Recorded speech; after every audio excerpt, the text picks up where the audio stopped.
Hello, good morning everyone, and welcome to Naluri Community Webinar. Some of you may already be familiar with me, but my name is Mikey. I'm your moderator and host for today's session. Before diving deep into the topic, let's set the stage for an interactive and immersive experience. In the chat box on your right, why don't you introduce yourself? Share how you're feeling with an emoji.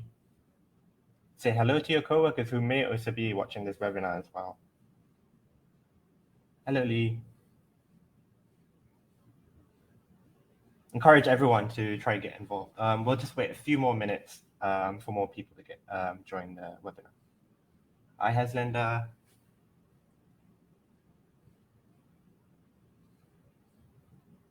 Hello.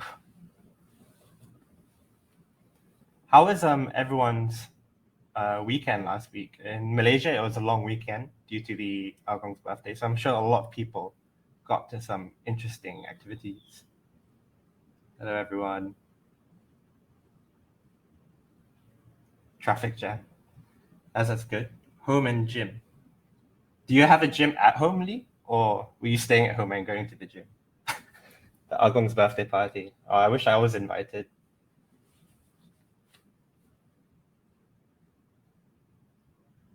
We'll just wait one more minute before start the session. But for those that just joined, I'll just repeat, my name is Mikey. And to get the webinar started, we're just going to share how we're feeling in the chat or share what you did over the weekend and introduce yourself. Stay at home plus gym at Celebrity Fitness. Great. Okay, we're 2 minutes in, and before we start the session, I'm just going to go through some quick housekeeping. Some of you may already be familiar with this platform, but for those that aren't, Demio, this platform is a very interactive platform. You can ask your questions, participate in polls, and even share your thoughts on the chat box. Throughout the webinar, you can ask our speaker, Shasi, any questions related to the topic. To do so, just type @Shasi in the chat, or if you want to remain anonymous and not have your name publicized to everyone, you can choose the option to send as a private message. Just as a reminder, at the end of the webinar, the presentation deck will be shared as a PDF. Okay, so let me get to introducing our speaker for today, Shasi. So Shasi will be presenting Fit for Success. Shasi graduated with a Bachelor of Arts in Psychology from UCSI University. With almost 20 years of experience in fitness training, Shasi has conducted health talks locally and internationally. As a health trainer, Shasi has experience conducting group and personal training, as well as providing sports and nutrition advice. He also specializes in weight management and strength and muscle development. Shasi, would you like to come on? Good morning. Yes, so thank you so much for the very pleasant introduction, Mikey. Yes, welcome everybody to Fit for Success webinar. I hope that everybody's feeling great. The weather isn't that bad today. I know it was a really hot earlier, but now it's a little bit more better here in Kajang. Hopefully it's the same as everywhere else, right? So with that, let me start with a very short poll. Mikey, can you just pull out the poll?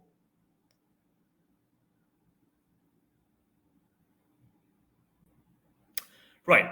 So the poll says, how did you feel this morning when you wake up? Right? Energized and ready to take on the day? A bit groggy, but overall fine? Stressed and anxious about the day ahead? Or tired and need of more sleep?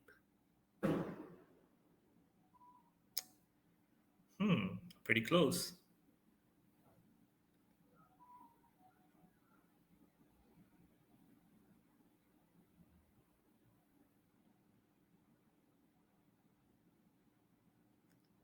We have about 60% of the audience have answered.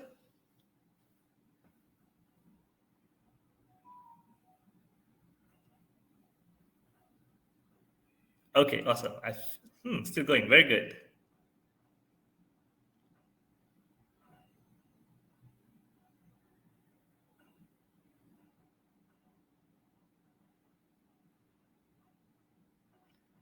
everybody's feeling a little bit more groggy. A lot of people are feeling a bit groggy. It's pretty normal though. Okay, wonderful. I think about 40% of the people who answered says that they feel a bit groggy, but overall fine. I guess it's a normal thing for everybody, right? So you wake up, you might not be the most fresh in the morning, and you feel that, you're tired, you're exhausted, but you still need to do what you have to do. And when the day goes by, an hour goes by, an hour and a half goes by, and everything goes on to being fine, right? But I'm going to cover a little bit on that a little later in the webinar. Now, Mikey, let's go on to the next poll. How do you feel today? More like a superhero or a supervillain?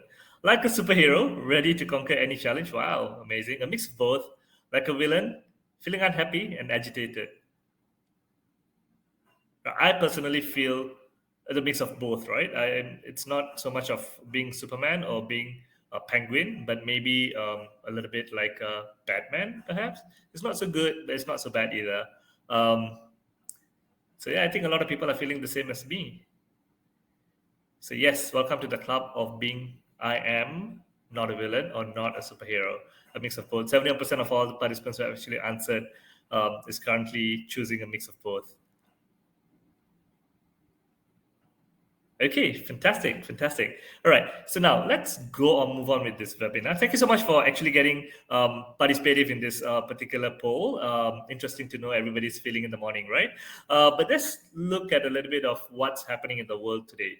So who agrees with me? I mean, you can just go to the chat and say yes or no. So who agrees with me that the current evolution is heading towards the direction that you see on the slide, right? So it's supposed to stop on the second person from the right, but we are actually heading towards the person on the right now. So who agrees with me? So chat, say yes or no. Yes, a lot of yeses. Yeah,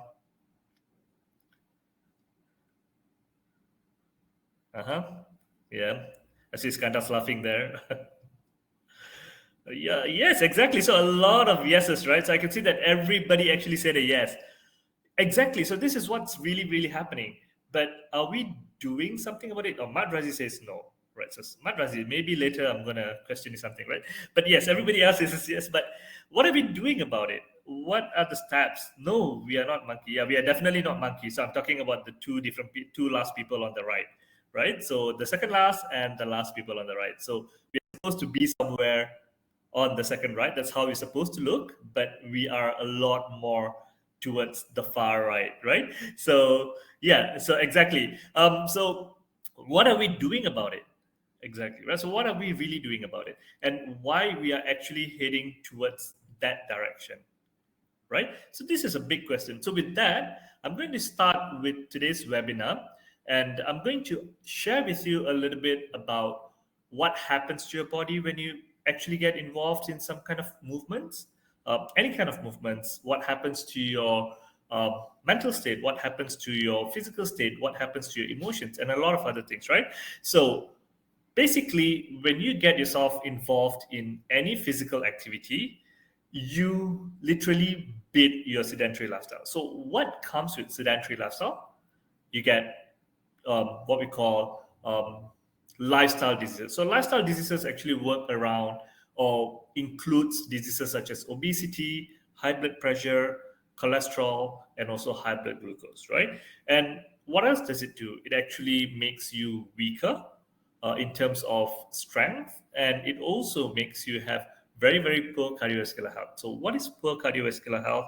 Poor cardiovascular health is the ability of your heart functioning at its optimum level to support the amount of activity that your body is doing, right? And it doesn't just stop there. It also makes you feel mentally lethargic, mentally weak, and unable to sustain or unable to cope up with the current stress that is happening around you, right? And let's look at the first thing that I spoke about earlier, cardiovascular health, right? I stressed a little bit about cardiovascular health. Why? So now, when we talk about cardiovascular health, what does it really mean? So cardiovascular health is basically the ability for your heart to be able to provide enough blood and oxygen to your proximities when they are working.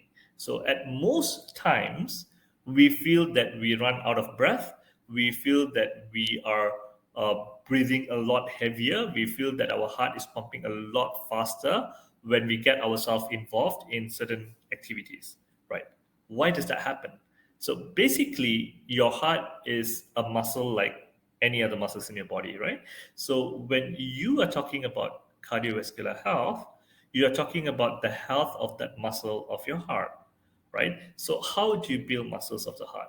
It's similar to also building muscles of every other part of the body. So first thing is you need to add on a load. So what does load to your heart looks like? So when you walk regularly, your heart beats at a certain rate, at a certain percentage. When you walk a little bit faster, your heart is challenged a little bit more. So the more the heart is challenged regularly, the more the heart will try to adapt to that activity and get stronger, right? So what happens when your heart gets stronger? First, you lower your BP, your blood pressure, right? So your arteries become a lot more flexible. So the pressure on your arteries is a lot more lower.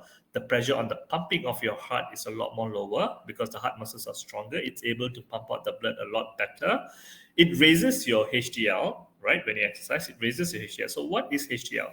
HDL is your, in simple terms or layman terms, you call it good cholesterol. So when you have cholesterol issues, how do you actually improve your cholesterol issues? You increase your HDL, and when you increase your HDL, automatically your LDL decreases, and your total cholesterol level also decreases. So is there a way that we can lower our cholesterol without medication? Definitely, right? So consistent exercise of about 150 minutes per week of moderate intensity exercise have been proven to reduce your cholesterol level tremendously by increasing HDL in your body. Okay, so that's the second thing that you get for your heart strength or heart cardiovascular health, right? And the third thing that I would like to talk about is stroke volume. So what is stroke volume? So stroke volume is the amount of blood that is pumped out from your heart in one pump, right? So which means if you are running, more muscles are working. Your hand, your shoulders, your hips, your legs, and everything else works, right? So which means all these joints and limbs that are working at that particular time requires blood. Only blood can help movement. So if your heart is not strong enough to pump that amount of blood to your proximities, your heart will actually collapse by working too hard, right? So when you gradually exercise, you gradually increase the strength of your heart walls, and your heart walls, stronger heart walls, can pump out blood, more blood in one pump to your proximities, so that when you do any strenuous or above average exercises, your heart is able to sustain that exercise for a prolonged time. So if you want to increase your stamina, you want to do an exercise for a long time, then you need to start working on your cardiovascular health. And how do you do it? Movements. I will share a little bit of movements later in this slide. But now let's look at the second part of it, right? So muscle health. So what is muscle health?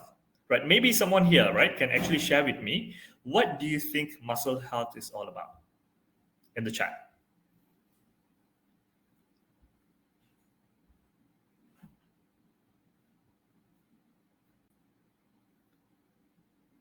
Anyone? Move freely? Yeah, definitely. More muscle strength, less fat, definitely. Being fit, somewhere there, correct. Fast recovery, yeah, definitely fast recovery.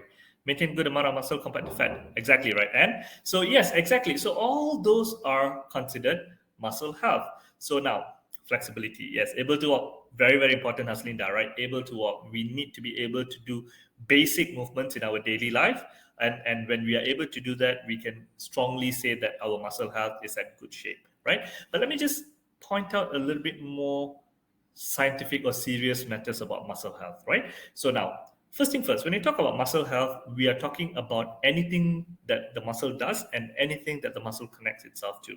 So there's a few things that happens with muscle health. First is, of course, your muscle by itself should be a lot more flexible, right? Should be a lot more mobile. So that means it cannot be hard, it cannot be rigid. It should be able to be moving freely by itself. And then this muscles are actually connected to the tendons, which then connects to the bone, right? So musculoskeletal system. So when we talk about connection to the tendon, then we talk about flexibility, range of motion. You should be able to stand straight without bending your knees and touching your toes. If you don't, then that means that your flexibility is a little bit jeopardized, right? So you need to do exercises that helps you to maintain that flexibility. We can also talk about strength, right? We can talk about mobility and all this stuff. But before that, why are all this thing important? All this flexibility, mobility, strength, and all that. Okay, first thing first, and the most important thing is injuries. When we grow older, we tend to lose balance, we tend to lose our flexibility, we tend to lose our mobility.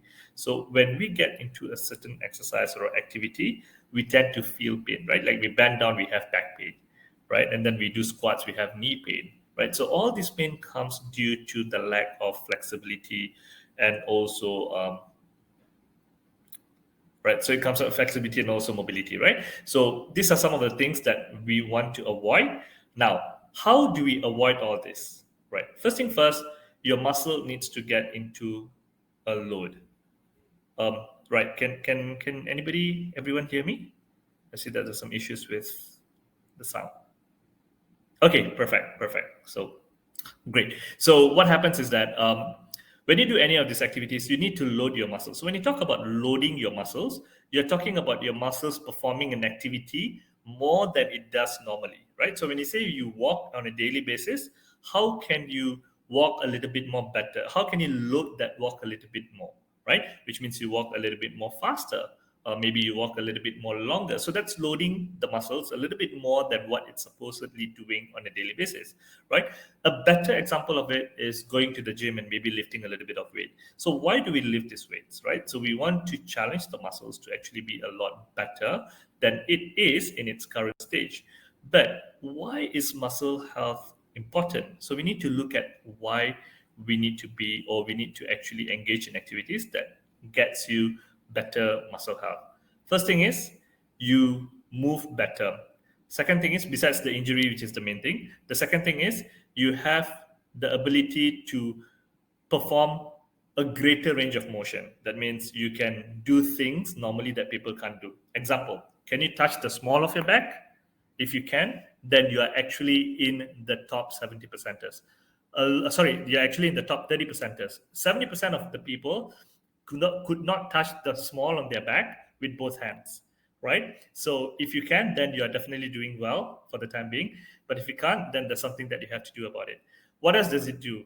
It retains your muscle mass. And why retaining muscle mass is important, I'll speak about it a little bit later when it comes to the sarcopenia topic. But it also helps you to endure activities a lot better. So when you exercise, you get better muscle health. When you get better muscle health, you can exercise a lot better. So it is a chain that keeps on going on and on and on. Now, let me talk a little bit about sarcopenia. So what is sarcopenia? Sarcopenia is a normal process that happens in a human body that starts around the age of 35 for females and around the age of 40 for males, right? So for men, if you are about 40 years and above, you would start to see a decline in your muscle mass. So your muscle will start reducing in size, reducing in hardness, and everything just gets a little bit more flabbier. But it starts a little bit more earlier for the woman, where by the age 35, you should start seeing the effect a lot more, right? So how do you prevent this? So you need to load your body with greater muscle mass. But why do we need to prevent sarcopenia from happening? Okay, so when sarcopenia happens, first thing, yes, you lose your muscle mass. Second thing, you lose your bone density, right? So when your muscle goes off, your bone does not have a strong pillar to hold on, so it starts curving. So if you see old ladies, usually old men and old ladies at their 80s, 90s, you see that they actually shrunk to a size that they look really small, and usually their legs actually curve outwards. So these are all effects of sarcopenia. So when you do exercise, especially weight training at the current moment, you would prevent sarcopenia in the future. And yes, ladies, lifting weight is not going to make you look bulky. Okay, I'll touch on that just after this. So it's not going to make you look bulky. It's not going to make you look like a man, but it will make you look leaner, and it will help you to preserve lean muscle mass that will be able to prevent sarcopenia in the future. Now, I think I have a question here from Hamiza. Hamiza is asking, what exercise is more effective for losing weight? Running, weightlifting, or other exercises? Okay, very good question. I'm going to touch on that now. So when we talk about activities, running, or we talk about cardio and resistance. So cardio is running, swimming, skipping, jogging, cycling, and all that, right? So anything that is repetitive for a long period of time is called cardio exercise. And we know weight training, right? So you lift weight, you go to the gym and you lift weights, loading your weight enough. Now, when you do these two activities, you compare the amount of calories that goes out from your body. The calorie is actually the same, right? So example, if you do about if you do about half an hour of moderate intensity cardio, you burn approximately about 150 to 200 calories. The same thing you burn when you do weightlifting in the gym as well, right? So you go and lift weight in the gym for about half an hour, you're probably going to burn about 150 to 200 calories as well. But what happens after that is actually really, really important. So when you do a cardio-based activity, your body is not injured that much, right? Your body is injured very little. Your muscles are not that badly injured. So the recovery of the muscles take a very short period of time.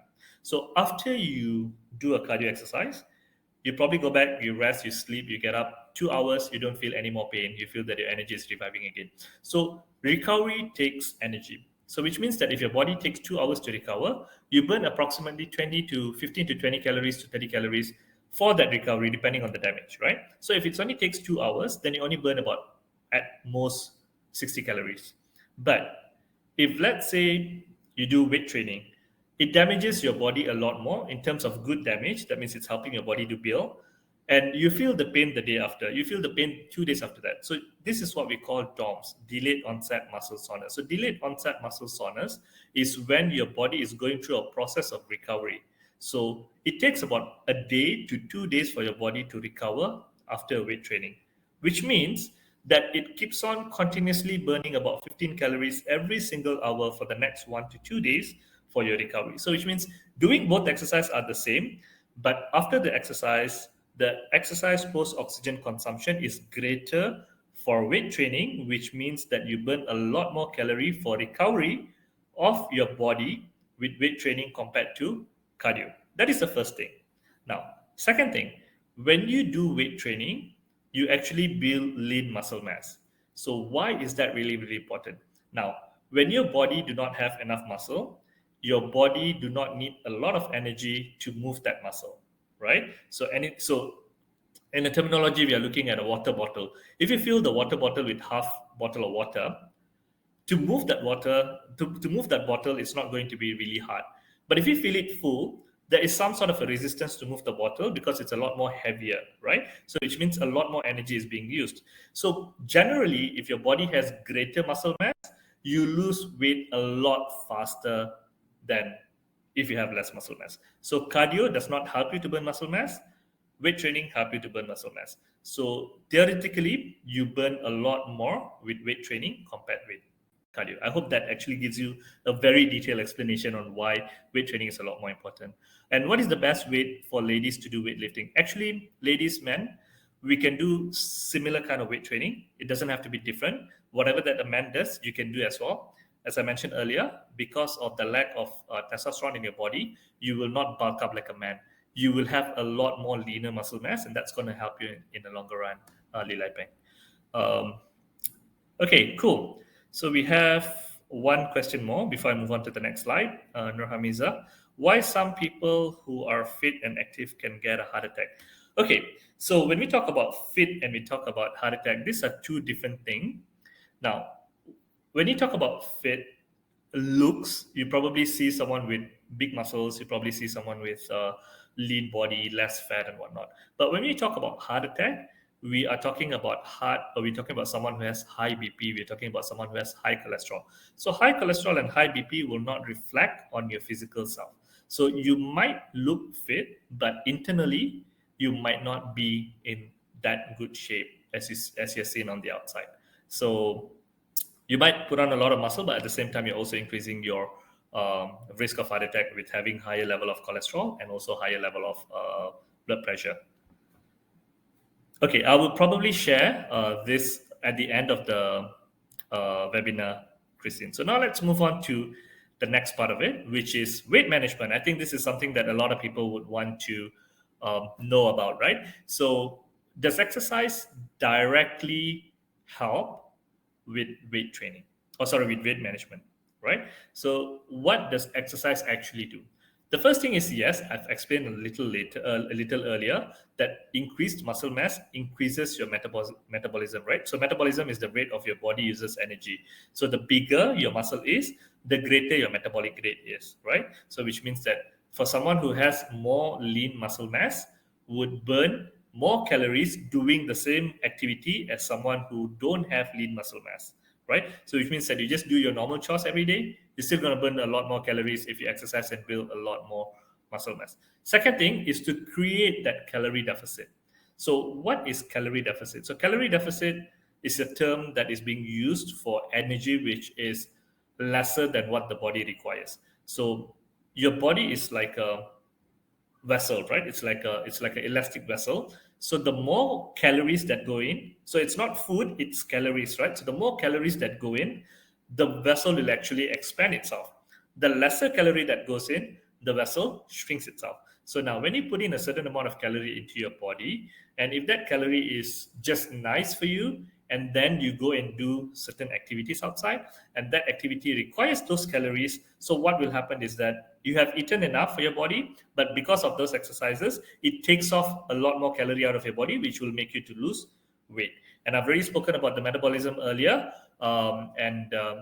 yeah, so basically that is literally what exercise does when it comes to weight management. So important thing here is the calorie intake. So the more calorie intake you take, and doing an exercise will not actually give you the result that you want. So if you take the right amount of calorie and then you do exercise, then it's going to boost up the rate of losing weight while exercising as well, right? Yeah, we have a question here from Fazila that says, but why when I exercise my muscle mass decrease? Did I do it wrongly? It depends, Fazila, right? So as I mentioned earlier, when you exercise, you need to load your muscles a lot more for the muscle to identify that it requires more energy, it requires more power, requires more strength for it to grow. But if your exercises do not push your muscles to that extent that it has to grow, then it will shrink, because the activity that you're doing do not require that big of a muscle, right? So it depends on your goal, right? And it depends on the type of activity. So a lot of people who are training for marathon, let's say, you see that they have very small lean muscle compared to someone who is probably going for CrossFit, right? So CrossFit ladies, CrossFit men, marathoners, ladies and men, they have different kind of muscles. So these are the muscles that we call type 1 muscle and type 2 muscle. Type 1 muscle are usually a lot more bigger. Type 2 muscle is a lot more leaner. But let me just look at the type of activities that you do, Fazila, then maybe we can see why your muscles are actually shrinking, right?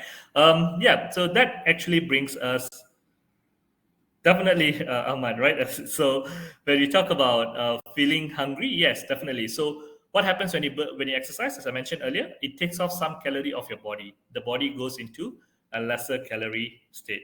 So it also depends on when you exercise. So if let's say you exercise right after taking a meal, the body takes in the energy, you exercise, the energy goes off, and you feel hungry, you eat again, right?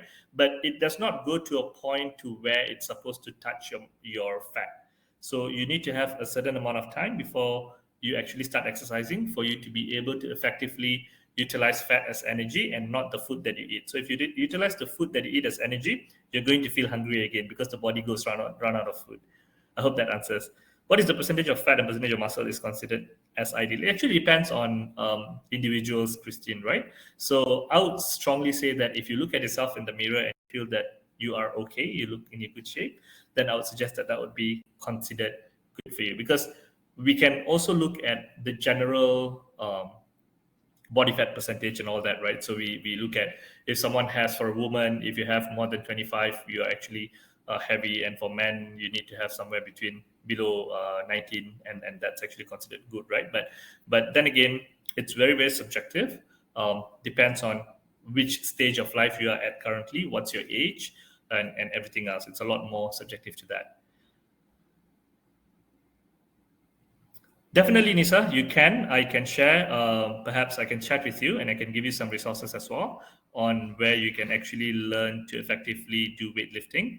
But basically, weightlifting consists of only 5 different movements, which is push, pull, bend and lift, single leg bend and lift, and rotation. So any exercise, any weights that you lift, it has to go through these 5 movements to then trigger the different parts of your body, the different muscles of your body, and the different energy system, and also helps you to actually gain a lot more muscle mass compared to just losing weight. Okay, awesome. Right, now let's go on to something a lot more, I would say, things that people actually overlook when it comes to physical health, right? So when we talk about exercise, so we're talking about movement, we're talking about walking, we're talking about playing with your kids, we're talking about maybe taking your pet out for a walk. So there's a lot of things that happens when we talk about exercise, right? It's not ideally just going and running, it's not ideally just lifting weights. It can be a lot of things. But by doing so, how does all this affects your mental health? Now, let's look at a few things that happens when you're stressed. Example, right? So when you're stressed, what happens to your body or what happens to your brain? What chemicals are being released? So mainly when you are stressed, your body releases cortisol. Cortisol is being released even when you exercise because your body goes into stress, but it is greatly released when you are actually feeling stressed mentally. Now, what counters cortisol?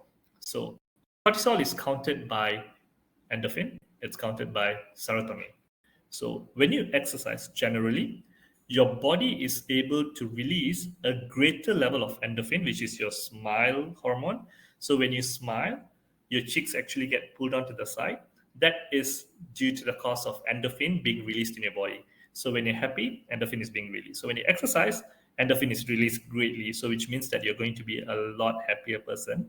Second is serotonin. Serotonin is something that is being released. Serotonin is a hormone that helps you to be more calm, more focused, feel good hormone, right? So when you exercise, there is research that shows that exercise actually releases approximately 100 to 150% more serotonin in your body when compared to when you're not exercising, right? So when you exercise, you release endorphin and serotonin, which actually counters cortisol, a stress hormone. Okay. Second thing, depression. When you talk about depression, you're talking about your body lacks dopamine, right? So when the body has lesser dopamine level, it actually increases your chances of getting depressed a lot greater. So when you have problems, issues, your body release or decreases the release of dopamine greatly. That gives you that feeling of being depressed. Now, the same thing, research has shown that exercising actually elevates your dopamine level up to about 150% as well, right? So, do we need to get into antidepressants immediately? Or what level do we need to get into antidepressants if you're feeling stress or maybe anxiety or a little bit of depression or whatnot, right? So, we can manage it at the beginning part, at the beginning stage with exercise a lot better than trying to get it solved by putting in your effort to solve a problem or putting in your effort to go and get any kind of medication. It gives you more stress knowing that you're going to take medication than you taking medication itself. So exercising in the earlier stage of feeling depressed or feeling anxiety or feeling stress can help you to manage it a lot better and can prevent you from getting into the medicative state, right? So that is how exercising is helping mental health. But what else does it do, right? It releases tension. It releases your body muscles tensions as well. It relaxes your body. It actually helps you to think of things that you want to achieve rather than things that you are actually being stressed about. It helps you to sleep better. I know many people here have issues sleeping, right? So this actually helps you to sleep a lot better. And it also helps you to lower your risk of cognitive decline and conditions like when you age, you get dementia, you forget things, and Alzheimer's disease and all that. Exercise has been proven greatly to assist all of this a lot more effective than taking medication at the beginning stage, right? Now we have a question from Christine again. Is it true that when exercise early in the morning helps us in burn more fat? Okay, there is a reason to it, Christine, right? It is not greatly helping, but maybe in a rate of 5% more or maybe 10% more. Why? Because the last meal that we take for the day is at night, right? And when we sleep, the body goes into a process called thermogenesis, which means using the food that we eat to energize our body or to keep our body at a certain level of temperature so that we are not passing over, right? So we are alive. So when you're alive, your body has to be in a certain temperature level. So whatever food that you eat, it helps to maintain that, helps with your blood circulation, helps with your heartbeat, helps with your dreams and whatnot. So when you wake up in the morning, you don't have any more food energy left in your body, right? So food energy is one of the sources, your glycogen source of energy. So you don't have that anymore. So what is the next source of energy that the body can take? Is the oxidative source of energy, which is your fat cells. So when you sleep on your calories and you wake up, your body has less food calories to burn, so it will shift towards the fat calorie, right? So that is the reason why there's a saying that says that if you exercise early in the morning, it's better than exercising any other day, because any other day, any other time of the day, you have actually consumed more calorie. So when you wake up early in the morning without consuming any calories, you're actually going to burn a lot. I mean, about 5 to 10 more percent of fat compared to before. I hope that answers your question, Christine. And Lee Lai Ping, even feel tired some of the days, can't sleep deeply. What cause of it? Exhaustion, of course. Lack of sleep will make you not sleep more, right? So when you don't sleep for a longer time, you will not feel like sleeping as well. So it takes a certain amount of period, like 24 hours of no sleep, for your body to shut down. But if, let's say, you slept about 7 hours or 6 hours a day, you will feel restless and you can't sleep the day after, right? So the answer to it is to have enough energy, to have proper segmentation of activities in your life, and also try to practice early sleeping and sleeping at night without light, right? So when you have your phone or when you have any other screen that is open, it will prevent you from sleeping, right? So there's a hormone that actually releases when, there's a hormone that actually not being released when there's light, and that actually causes you not sleep. So when you want to sleep, you have to turn off the light so that your body can actually identify that this hormone is not being released and is being released for you to able to sleep a lot better, right? So let me chat with you on that a little bit more, Laping, because there's a lot more issues on why some can't sleep at night, right? And with that, let me just share what are the other benefits of exercise or other benefits of physical activity that you can have. Right. So we have spoken about heart attack earlier, but we can also say that there's a lot more heart diseases that you do not know, right? Like angina and all that. So these are things that are quite not really serious, but it can lead to something serious. So when you exercise, you can actually sustain or you can actually prevent from having this kind of heart problems, any kind of cardiovascular diseases. Your blood pressure will always be regulated on a daily basis, regardless of when you actually do it. You can prevent type 2 diabetes, or if you have type 2 diabetes, exercise can help you to reverse that effect of type 2 diabetes. Okay, and definitely certain kind of cancers, right? So cancers are actually also caused by lifestyle. So having a good exercise on a daily basis can help you prevent this kind of diseases or this kind of issues in your body as well. What else does it do? It maintains your mobility. We covered that earlier. It reduces your risk of falling. Why? When you have good flexibility and mobility, your body is a lot more stable, right? So stability actually prevents you from getting risk of falling. So as you grow older, your stability actually declines. And with exercise, you can preserve stability as well, right? And cognitive function, you're able to think properly, able to move properly, able to do things without any kind of difficulties, right? Any cognitive function that actually, okay, so cognitive function is a function that allows your brain to actually function at its optimum level. So when you exercise, you're actually allowing your brain to do so, right? And what else do you have? You have, you can go out when you go to the gym, you meet new people. When you go to the park and you run, you walk, you meet people, you talk to people, you have more human engagement, right? You move more, you literally has better sense of belonging, and you also have new relationships to cherish. And of course, when all this happens in your life, you feel that you are a lot more happier person, right?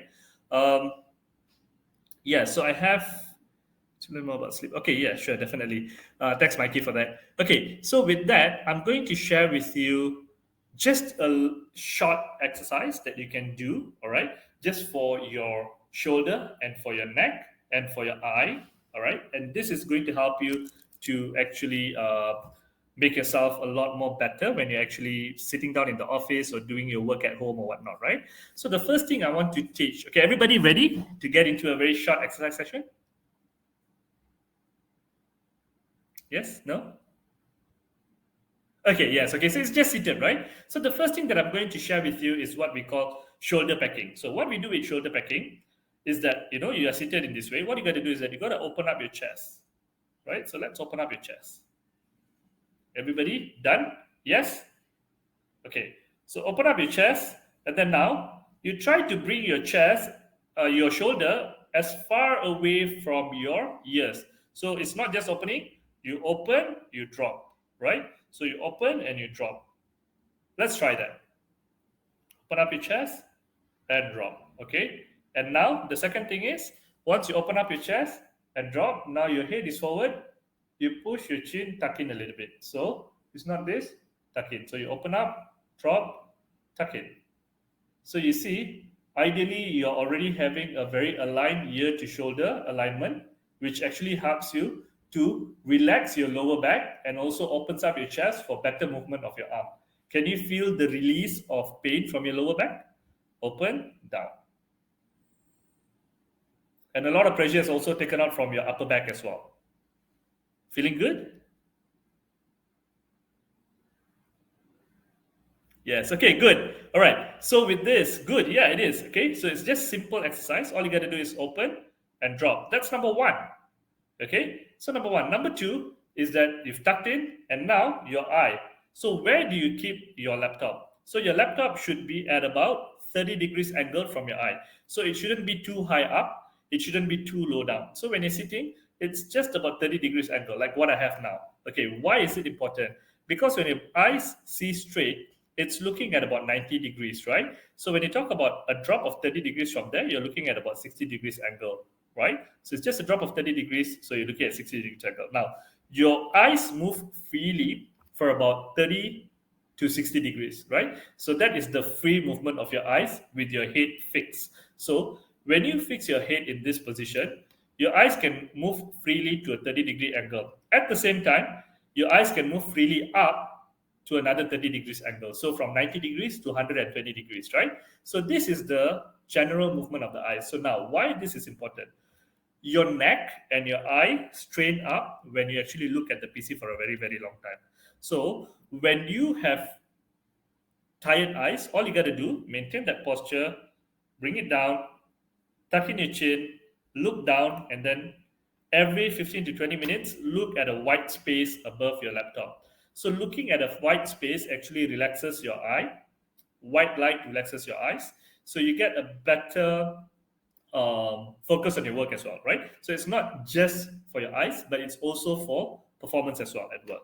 So while you're working, every half an hour to 1 hour, just tilt your eyes up and look at a clean white space and then go back down. It actually relaxes your body and your eyes and your brain a lot more than you think it is. So try to practice that today, right? Try to practice that today and see how it actually helps you.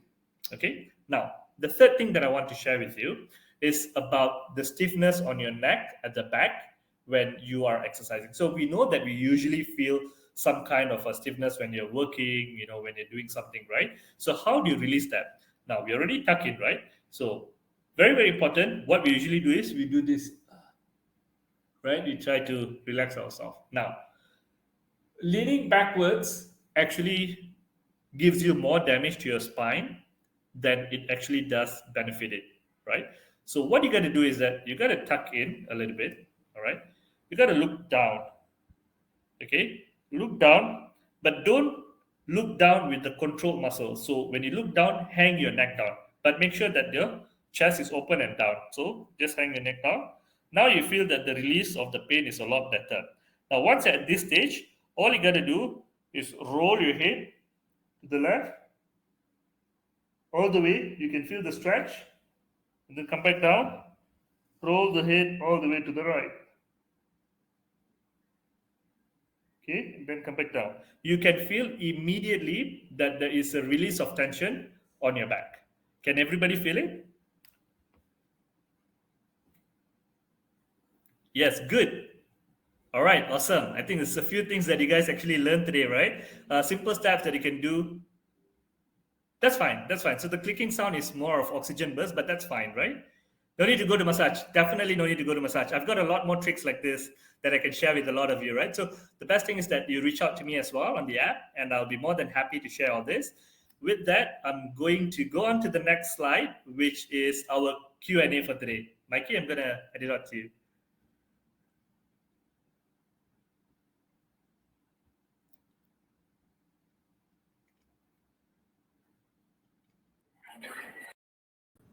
Hello, everyone. Wow, Shasi, I did that exercise as well, and I feel great right now. So thank you, Shasi. That was a great presentation, and a huge shout out to everyone for the enthusiastic engagement.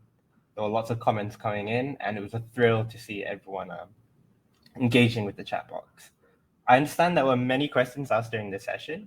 Shasi did answer them, but hold on tight because we got some questions that came in during the registration that we will kick off the Q&A session with. I apologize in advance if we don't manage to address your specific question. No need to panic.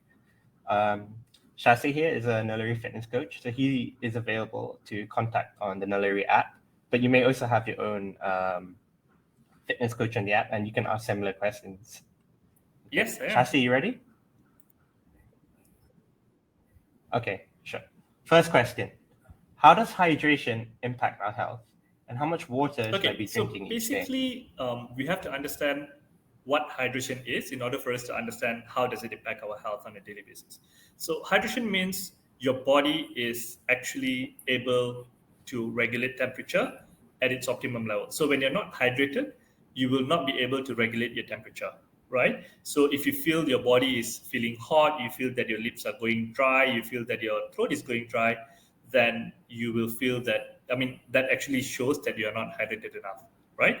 So what are the things that helps when your body is hydrated? You feel that your joints don't feel pain when you're hydrated, right? If you're not hydrated, chances for your joints to start feeling pain and clicking is highly there. Hydration also prevents infection.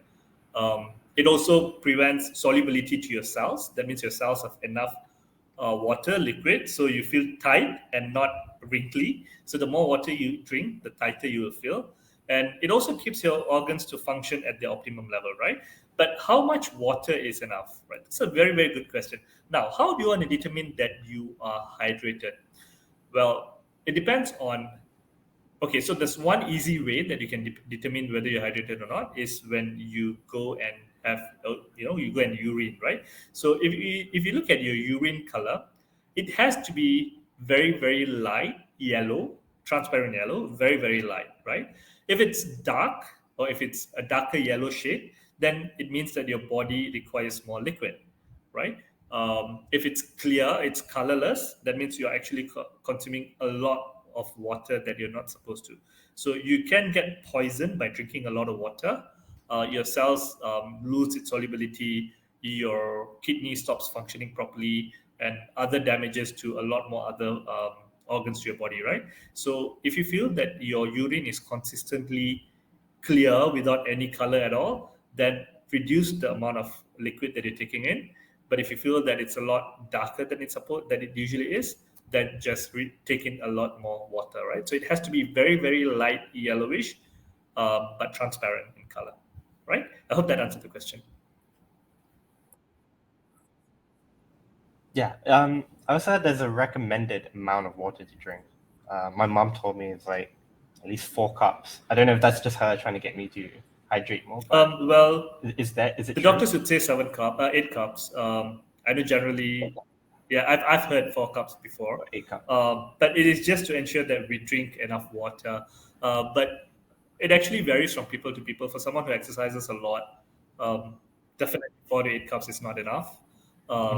So just to keep that in mind and ensure that always focus on the liquid that comes out from your body, especially your urine, to determine if you have had enough. Yeah, and I heard that also it contributes to temperature regulation, because last weekend I did hot Pilates for the first time, and I was very, very hot, sweating so much. So obviously I needed to drink water to rehydrate. But how does temperature regulation relate with your fitness and the optimum? Okay, so how it relates is from how much we sweat. So when your body regulates temperature through sweat. So when your body goes too hot, it releases it releases sweat for it to actually cool down. So if you do not have enough liquid in your body and you're a person who actually do a lot of activity, then you would feel that your body temperature is constantly at high, and that would not, so when the body temperature is extremely high, it limits the functionality of your muscles, because your muscle do not function at optimum level if it's too hot or too cold, which means that sometimes if you don't have enough water, you go to the gym and you work out, you feel that you're weak because your muscles can't move the way that it's supposed to move, right? So the second thing is that when you do not have, your body do not have enough liquid, your kidneys have to work a lot more harder to make sure that it process whatever liquid that comes in and store some for urea and some for water, right? For it to come out. Right. So it's a thing that burdens a lot more organs in your body. So yeah, that's how it regulates the temperature of the body. Problem. Okay, great. Thank you so much. Second question. I guess you already answered this earlier. Are there any specific exercises or stretches that can help with Definitely. posture and reducing back pain? There are general postures that we can practice, postural activities that we can practice. One of it is the one that I actually shared with you earlier, which is shoulder packing. So open up your shoulder and drop it down. That's a shoulder packing. That's one of it. The second one that I want to stress is what we call hip hinging.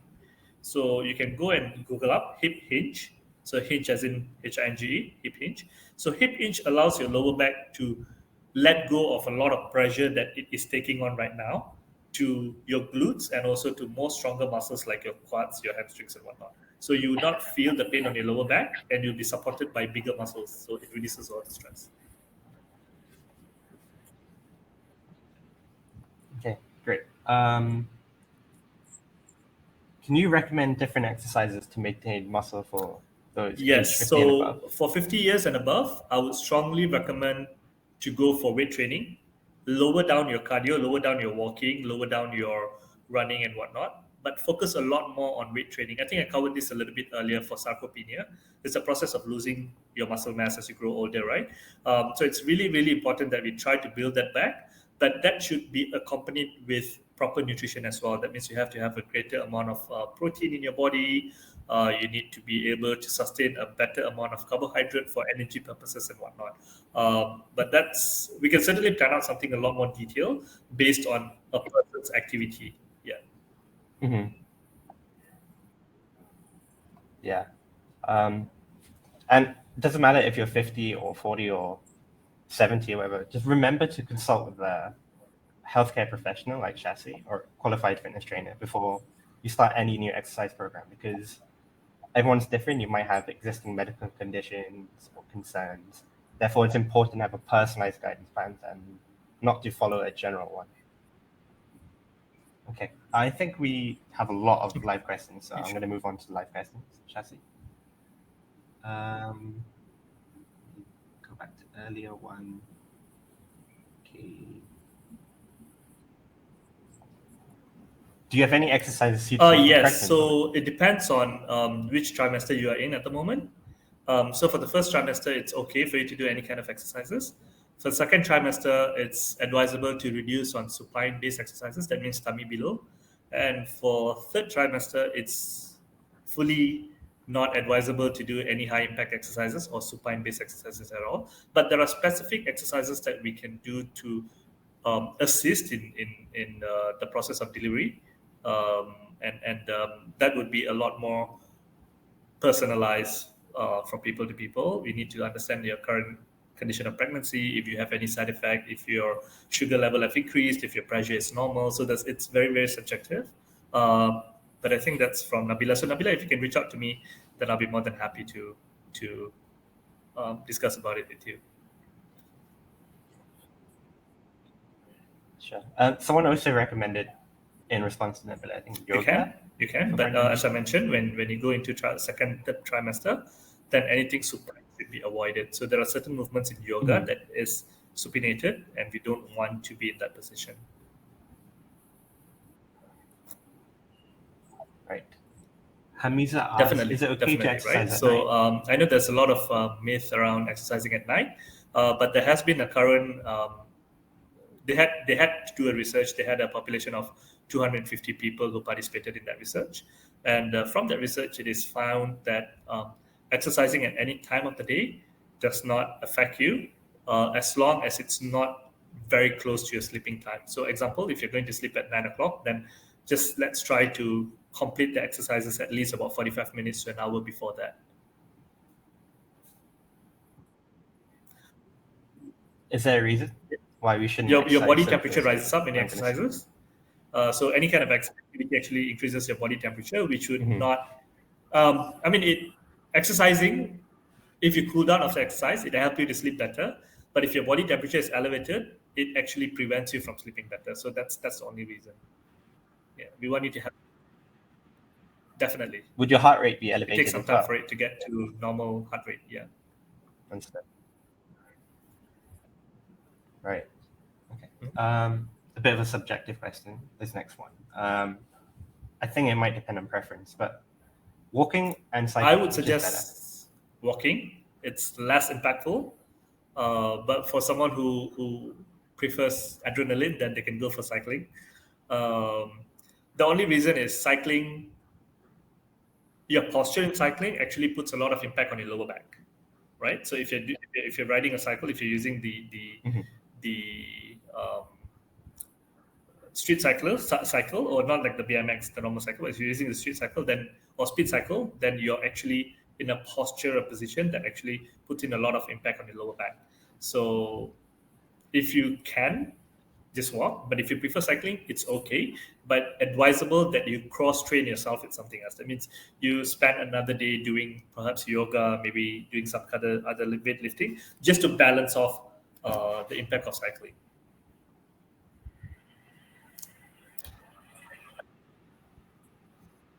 A private question. So, what is a good exercise for someone who has Okay, C1 so it depends on what kind of and problem that C3 you're problem? having. Because myself, I had a stable fracture of L1 to L3. I had a crushed L4 many years back. So it depends on what is the injury like, what is the problem like, and what are the kind of physios that you have actually gone through, so that we can find a better or proper exercising method. So usually, if it's a slip, then we can prevent it. I mean, we can correct it with the proper stretches, and then we can continue doing exercises as usual. Great. We're getting close to 12. I know there's still a few more questions. Shasi, would you mind? I don't mind. I'm fine. Staying on a bit longer just to answer them? Great, thank you.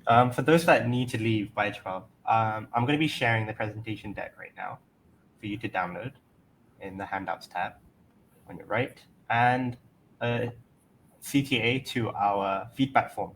I'd like to know how you thought about the presentation and what can be improved for the next ones to give a better experience for all of you. Available there on your left. Okay. Continue with the Q&A. Matt Razi asks, is taking BCAA okay, so good BCAA, yes, it actually helps with recovery. It's actually essential amino acid. So essential amino acid helps to it's like a transportation for your protein.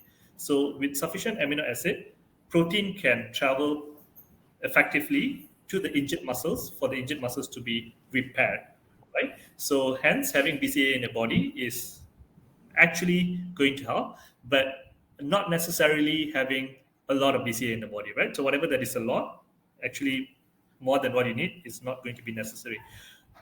2 whole eggs with egg yolk provides enough EAA for your body to have the most effective recovery. So if anybody's thinking of buying supplements, you can. It's easier than eating 2 eggs and finding eggs. But if you think that, oh, I want to get something natural, then just go for 2 eggs.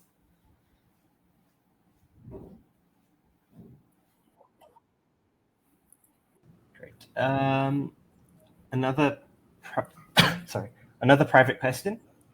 I'm not going to say the name of this person, but they've asked, what's the best way to gain muscle mass if he is a male and close to 40 and he has an Good ectomorph question, body right? type? So anybody with an ectomorph body type definitely has, it's not the ability of building muscle, but the ability of building big muscles, right? So you can build muscle effectively, but you cannot build big muscles easily.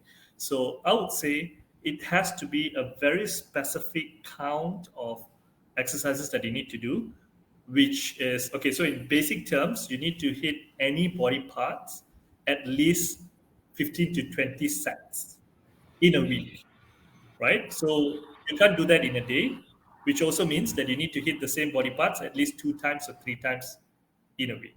So if you're doing a gym workout, then don't do the bro split. So the bro split is Monday chest, Tuesday back. So you don't do that. Just have lower body, upper body, or maybe push, pull, and lower body day or something like that. So you have it.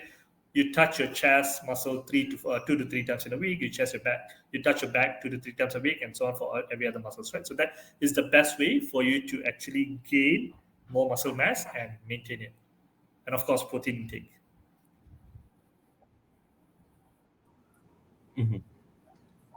So we had a few questions actually asking about intermittent fasting. I'm just going to condense it into one. What's your opinion on it?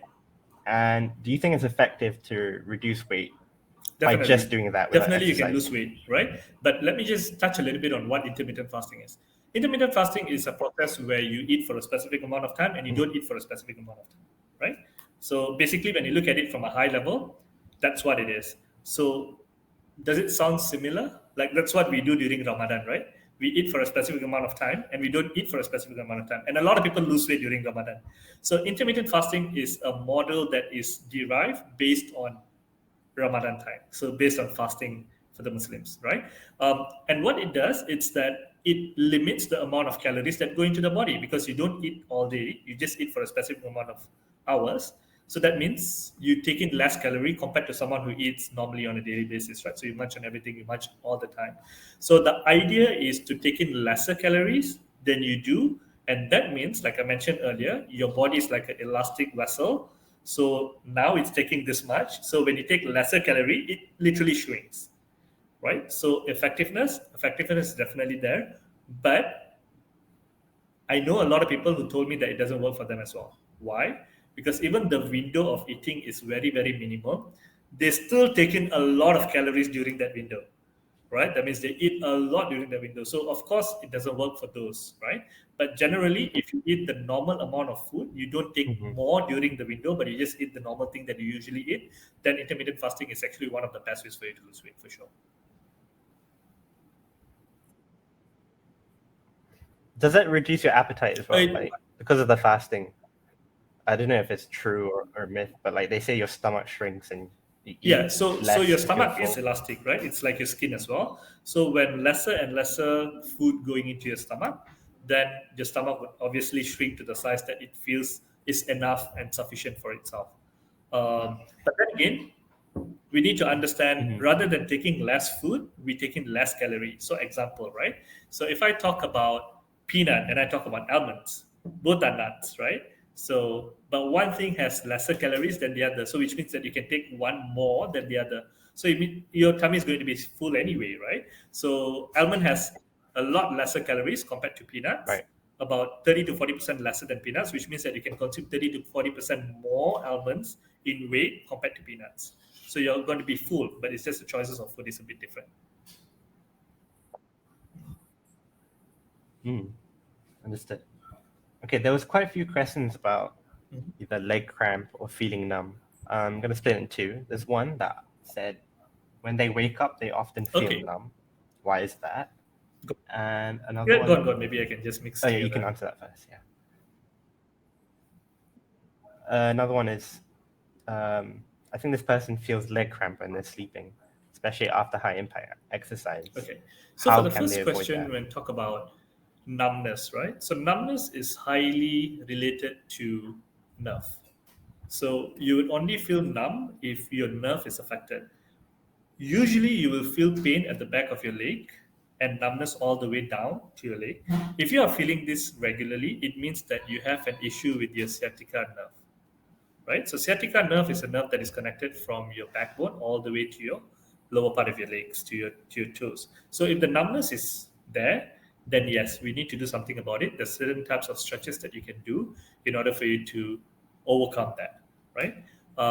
And for the second part of the question, when you talk about cramps after I do an exercise, so cramps can be due to a few things. One is if you have less water in your body. So if you're an avid exerciser and you don't drink enough water, chances for you to get cramps in your body is a lot higher. And if you are running a lot, and if you're a person that do a lot of leg days, and the leg getting cramp is actually a very, very common thing that happens to a lot of people. So one of the best solutions that you have is to consume a lot more water. The second reason for you to get cramps is due to proper warm-up and proper cool down. So if you don't do proper cool down after your exercise, advisable at least 10 minutes of cool down. If you don't do that, then chances for you to get cramps are also a lot higher. It is not highly related to food, but it's more on how your muscle is reacting towards the activity that you're doing. Right. Sorry, just a few more questions. I'm sorry if you can't answer all of them. It was kind of related to the cramps you mentioned before, I think. There's this one person that shared when they sit down or hang their legs often get swollen. And they're asking if drinking too much water actually contributes. There could be a few reasons to that, Mikey. One of it is varicose vein, right? So when you're standing, if you have issues with varicose vein, when you're seated for too long, water tend to retain at the bottom of the feet because your veins, the valve on your veins is not functioning properly. So it cannot push the blood back up. So it all stays down. So it gets swollen. So that could be one of the possibilities. So the best thing to check is whether you have any varicose vein issues. Just to look at the back of your knees, at the bend of your knees, and then you can see if your veins are very visible, chances for you to have varicose vein issues are high, right? There could be another reason as well, whereby your nerve is not, it's pinched when you are seated, right? So when you're seated down, your nerves are pinched, certain part of your nerve, and that could cause swelling on your body as well. So if the swelling is usually accompanied with numbness, then most likely it's due to nerve issues. Right, instead. Second last question. Do you have any suggestions for exercises suitable for patients that suffer from chronic arthritis usually impacts movement of the joint. So there is a type of exercise or group of exercises which are known as so basically what they do is that they limit movement, but they actually give you the same kind of benefit with exercise that has movements, right? So it's very unique, which I can actually share more personally. But what we can do, I mean, in short, yes, we do have exercises that would benefit people with arthritis, but we also have to be very careful if it is going to push that condition to become a lot worse.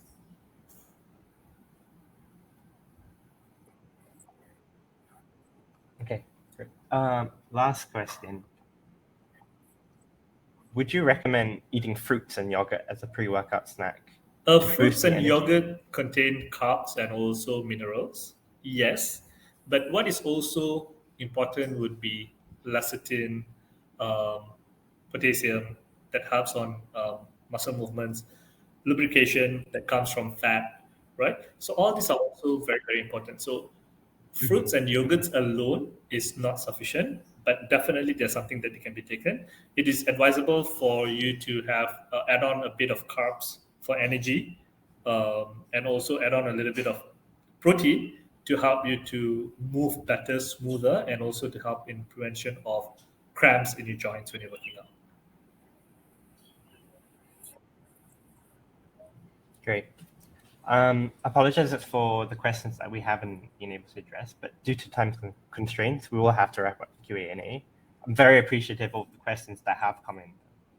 Shasi, just before we close the session, is there anything else you'd like to share? Yes, definitely. So, ladies and gentlemen, whoever that joined me today, just try to take one step at a time when it comes to exercise. Don't push yourself. Don't try to start something which is heavy and you stop halfway because you lack motivation, you don't have the encouragement to move forward and whatnot, right? So for those who haven't started, start with walking 15 minutes a day, 20 minutes a day, gradually move on to probably jogging and maybe get to the gym, lift some weights and whatnot.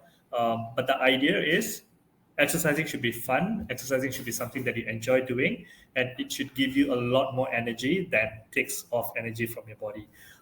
So for those who haven't started anything, go shopping today. Spend a good 15 to 20 minutes walking in shopping malls. That's a form of exercise, and then slowly we can set a time over to get a lot more productive when it comes to physical activity.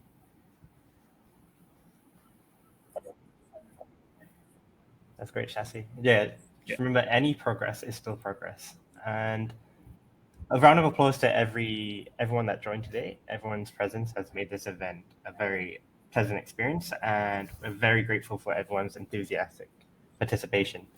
But just before we end the session, we'd love to hear your thoughts on the awesome presentation by Shasi. You can click the button there on your bottom left of your screen to leave feedback. Your input will help us continue delivering Naluri content and tailor future webinars according to your feedback. For more valuable insights, you can also visit the Naluri community website and you can stay tuned for more webinars upcoming that will take you on different types of journeys of discovery, either fitness, financial literacy, mental health, etc. Once again, thank you everyone from the bottom of our hearts for joining today. Until we meet again at the next webinar. Thank you, everyone.